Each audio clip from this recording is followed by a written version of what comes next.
For those of you who have followed along in my previous videos, I built a log cabin up in the northern Canadian wilderness. It was a 10 by 10 cabin built out of white pine. It was the first log cabin that I ever built, and I learned a lot from it. But since then I've learned so much more, and I'm excited to finally start on this larger cabin. The reason why the log cabin structure appeals to me is because it's something simple that I can do with my hands. It's something that I can do without relying on others. It's a skill that can be learned and used to make a home for ourselves. And this is really a dream of my wife and I, to have a off-grid log cabin eventually. And with each structure that I work on building, I learn that much more. And the ultimate goal, the ultimate dream, is to eventually have that log cabin that we live in for the rest of our lives and share an off-grid lifestyle with our children.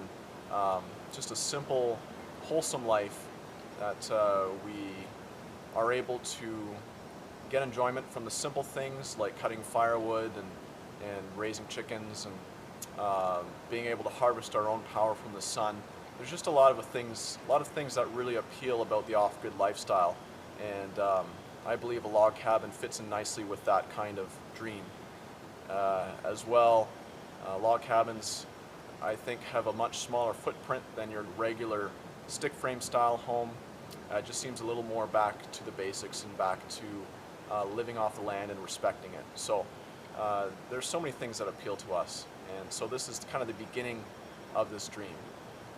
At this point, I want to say that this series isn't an instructional series on how to build a log cabin. That's up to you and your own research, but I'm just allowing you to come on the journey with me, and whatever techniques that you see are good to work with, then you can use them. But by no means am I telling you how to build a cabin, because there's so many different opinions and so many different rules you need to follow, especially if you want to build a permanent structure. So that's up to you. So I've been waiting to build this cabin for a while now. I've been waiting for the winter to go away. It's taken a long time, but finally, as you can see, spring is here, the snow has gone away, and it's time to begin. With this cabin, I'm looking at building it to be about 15 by 20 feet. I'm not sure on the exact dimensions yet, maybe 15 by 15.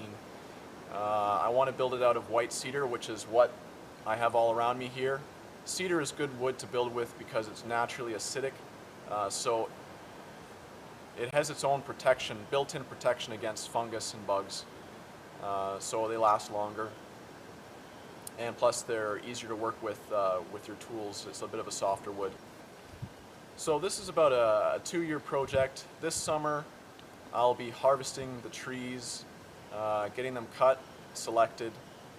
I got to debark them, let them season for a year, and then next year I can come back, and after the site's been prepared, the foundation or the footings are prepared, then I can start to put up the structure. So the goal for this summer is to get all the trees cut, debarked, seasoned, and get some kind of foundation in place. And there are many different methods. Whoever you talk to, they're going to give you a different idea on how to build the foundation, how to do it. The fact that this log cabin isn't a permanent structure really plays into it. If it was a permanent structure, it's really worth investing a good amount of money into making sure everything is professionally done. But since I'll be doing this more as a bush cabin, I won't be doing it necessarily to code. Now, that being said, it doesn't mean that I can't do a good job with it at a good price and still have something that'll last. There's many different methods. The best one might be to dig out a foundation, pour a proper basement, and set the cabin on that.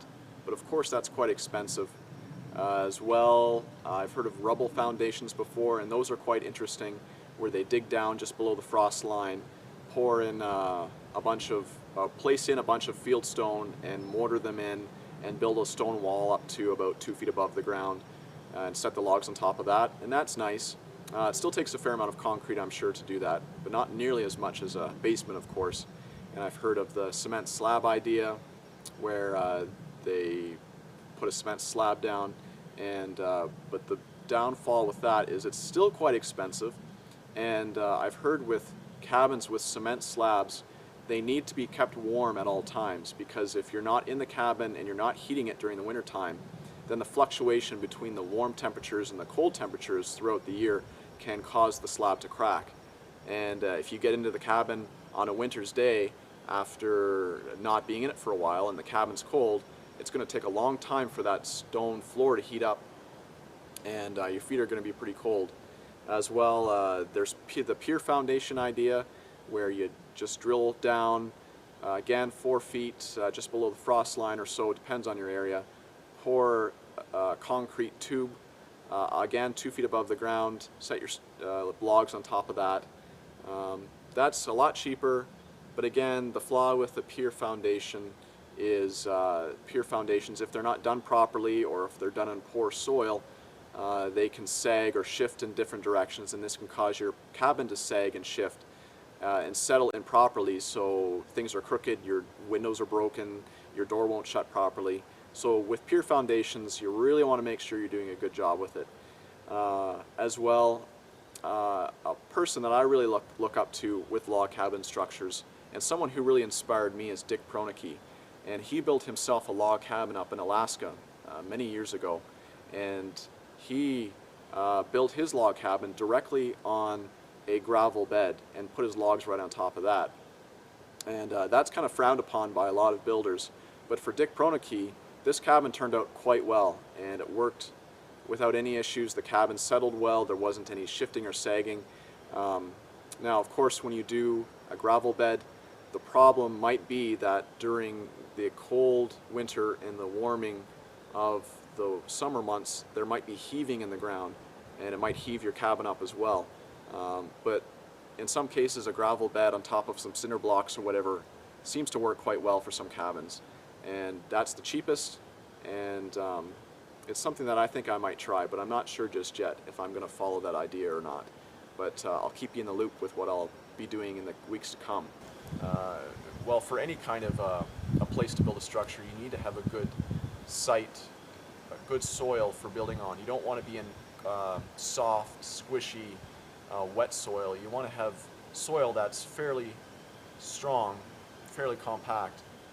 So right now, the conclusion that I'm at is I'm thinking about smoothing out the area, laying down a bed of gravel or fieldstone.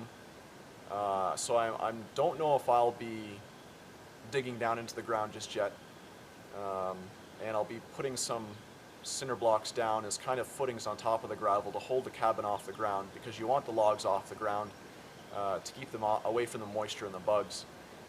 Now, this method is the cheapest, but it can't be guaranteed. It's one of those wild card methods, because with frost and heaving, it may end up heaving the cabin in bad spots because there's no real footings that are down to the frost line. So it's not a guaranteed way of building a cabin. There have been people out there who have built log structures just on gravel beds, just like Dick Pronicke, who did the documentary Alone in the Wilderness. And he built his log cabin on just a gravel foundation. And for him, it worked out quite well. And he did that in the Alaskan wilderness, where I'm sure that heaving is somewhat of an issue in some areas. But he got away with it. So I'm hoping that if I do it properly, I can also build my cabin on a gravel foundation and have my logs off the ground, and that it will turn out well. And I think it should. That's kind of where I'm at right now. I haven't made a firm decision, but those are the thoughts that are running through my head right now. Anyways, I want to thank you for watching and following this series along. I'm hoping to put out an episode every couple of weeks to keep you guys updated and show you what I'm doing with the cabin. I do have a job, of course, so I'm going to have to come back here on my spare time. I won't be at this full time by any means, so I'll work at it when I can and make videos and bring you guys along on the journey. And I'm just excited to be out here working with my hands and enjoying God's creation. So anyways, thank you for watching. I'm The Outsider, saying until next time.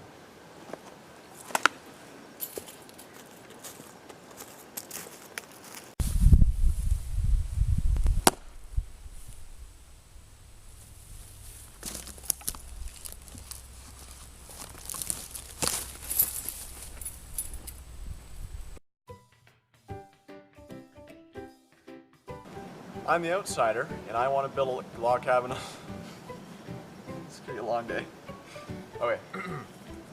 I'm the outsider, and I'm building a log cabin on a budget. There, I said the first line. That's good. Dream of my wife and I, mine. Dream of my wife. A dream of my wife and I. Is that proper grammar? What else am I saying?